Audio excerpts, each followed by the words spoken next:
Did you guys really think I wasn't going to react to phone calls intercepted from Russian troops on the front lines of Ukraine's counteroffensive? Just what's it like to be one of Russia's finest pieces of cannon fodder?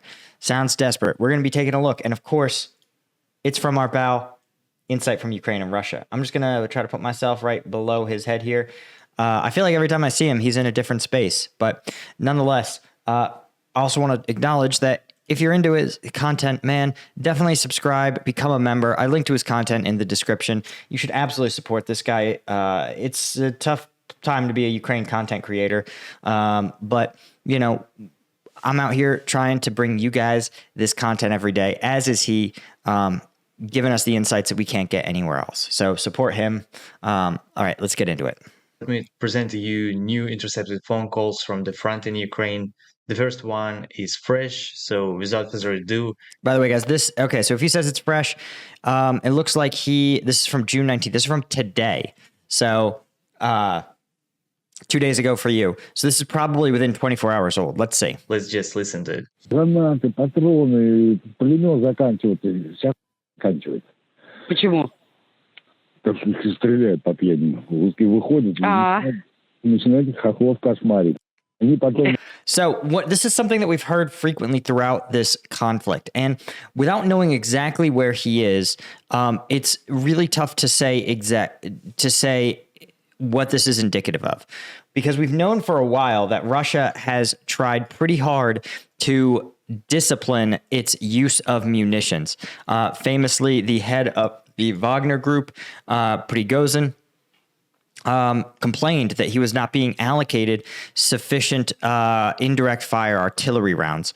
And the reason was because the Russian Ministry of Defense said, hey, we are preparing for a Ukrainian counteroffensive in Zaporizhzhia, and we need to allocate lots and lots of rounds, anti-tank weapons, anti-tank mines, munitions. All of them have to be allocated here. So now that the counteroffensive is going on, I think it's even more relevant to the Russian armed forces that they ensure that the other units who are not under this immense pressure engage in an appropriate level of discipline in terms of their use of ammunition.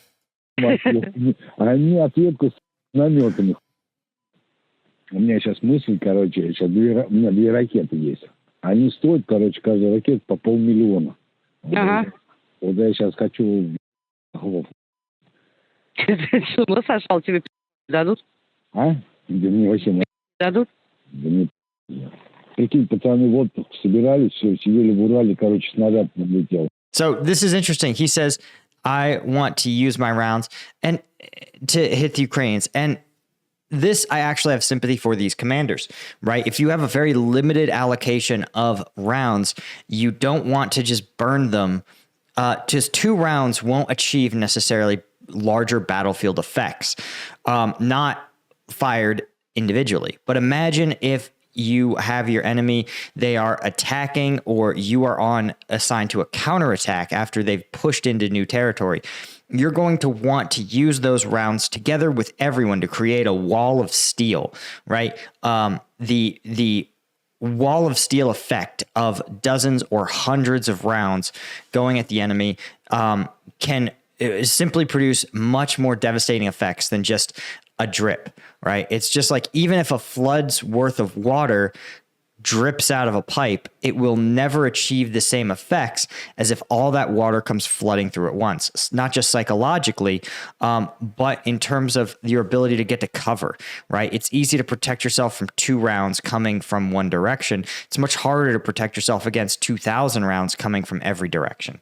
So understand that this is a universal soldier problem, to not be able to see what the larger commanders are stuck dealing with and how they're stuck making decisions. Представляешь, 2 двухсотых, сейчас мамкам отправят 2 человек. Да, и 3, 50 на 50, Не знаю, выживут, это уже увезли. Вообще жесть, потери у нас за 1 неделю человек 12. Now, by most accounts, this offensive has incurred a lot of casualties by both Russia and the Ukrainian armed forces.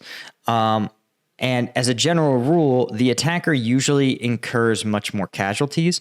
But in this instance, Russia has demonstrated repeatedly a willingness to incur casualties to offset a lack of technological sophistication. So, and remember, they have a larger population and more military-age males they can draw from. Давно таких потерь у нас не было. У нас командир ходит бледный, как поганка. Прикинь, ублюдки, 90 человек зэки. Да ты чё? Из Вагнера? Нет, не с Вагнера, наши там. Yeah, this is reflective. Recently, the Russian government actually banned Wagner from recruiting from prisons. And instead, it's not that no one's recruiting from prisons. It's that now the Russian Ministry of Defense is drawing on prisoners. And of course, you get what you pay for when it comes to employing convicts in wartime. It's very common for them to, they've already demonstrated that the rules, they're a subset of the population who has a lower regard for the rules, let's say. And you should not be surprised then when they go and flaunt those rules. Подразделение. Будем расстреливать. Я говорю, в живых никого брать не будем. That call clearly shows the lack of discipline among Russian troops. The guy just wants to shoot shells because he wants to do so. I'm not even talking about drunk soldiers wasting ammo. Anyway, let's listen to the next call. Я тут вообще вчера охренела.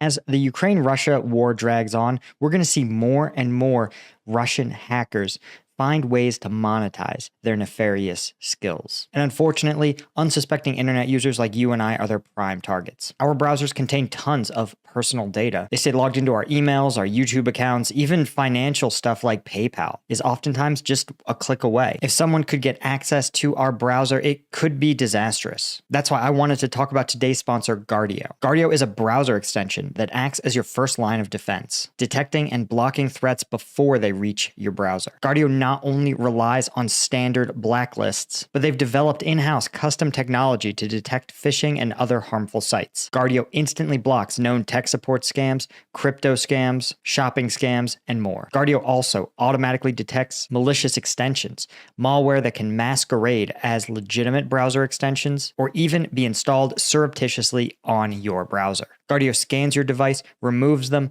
and can even alert you before they ever get onto your device. Guardio blocks dangerous downloads, redirects search hijacking, provides information leak monitoring, cleans up harmful pop-ups, and blocks dangerous downloads. One Guardio account covers up to 5 users. You can scan your browser for threats for free by visiting guard.io/combat. And when you install the extension, you'll get a free 7-day trial of premium features like real-time threat removal. So if you want a clean and secure browsing experience, go again to guard.io/combat.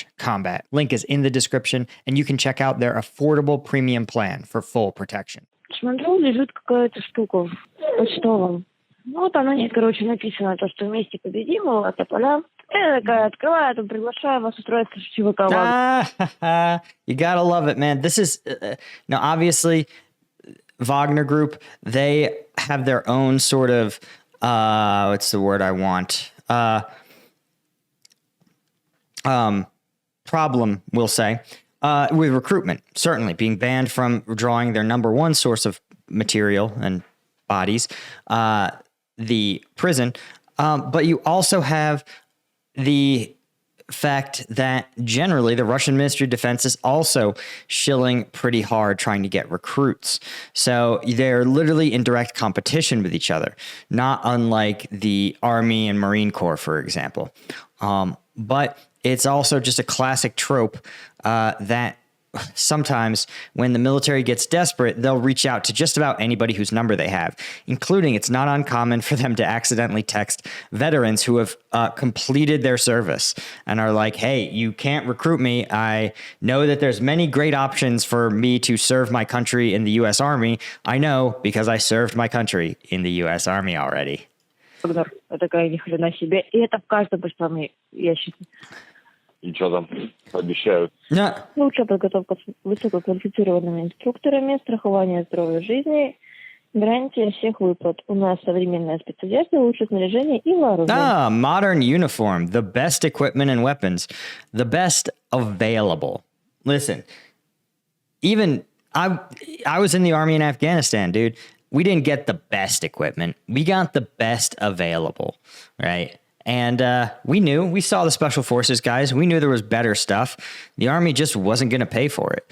And it wasn't necessary. And honestly, looking back, some of the like G-Wiz plate carriers, if I was in Ukraine, I would trade a plate carrier for an IOTV, right? IOTVs are 360 degrees wraparound protection with Kevlar over top your ballistic plates. And in an artillery war, Kevlar is kind of worth its weight in gold. Yeah. Скучно будет в Вагнер пойду. Куда-нибудь в Африку. Ну, короче, если честно, я немножечко подохренела, увидев такое в почтовом ящике. Oh, Wagner in Africa. I'm sure you only get sent to Wagner in Africa if you are well connected or you've done your time in the front as a professional soldier. На зонах на зонах, говорю, очень мало людей осталось, которые им подходят. И они сейчас начинают уже искать везде, где ни попади. Большие потери. Well, this may be true, but again, he may not realize that Wagner has been banned from prisons, but it's still true. There's probably a lot of troops, a lot of the men in Russian prison probably are too old or too sick or too unfit or have too severe criminal records, even for Wagner. Потери просто Вагнер.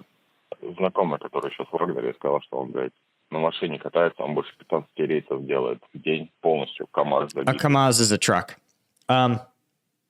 So remember, as we've talked about, Wagner has a sort of two-tiered organization. On the bottom tier is the assault detachments. These are the convicts. They're low-skill light infantry trained to given rudimentary training to conduct frontal assaults. Then you have the professional class, and these are lower in number, and they fulfill support roles. So they will operate tanks or mortars or artillery or be Kazovac drivers or thermobaric rocket operators. These guys have some specialty training. So Wagner has to keep these guys safe, but can burn these guys. And so it simply makes that trade. It says, all right, you're going to use our professional soldiers, are going to do the preparatory work, and the low skill, high attrition convicts are going to be doing the assault work. She'll be even more surprised to find out that Wagner recruits mercenaries by cold calling people, placing ads on billboards and all over the internet. It's everywhere in Russia now. Anyway, thanks for watching. I'll see you next time. Oh, good. He's on vacation. Good. He deserves it. I think he works hard. Anyway, guys, thank you guys so much for joining me. Thanks to our sponsor, Guardio, and I will see you guys in the next one.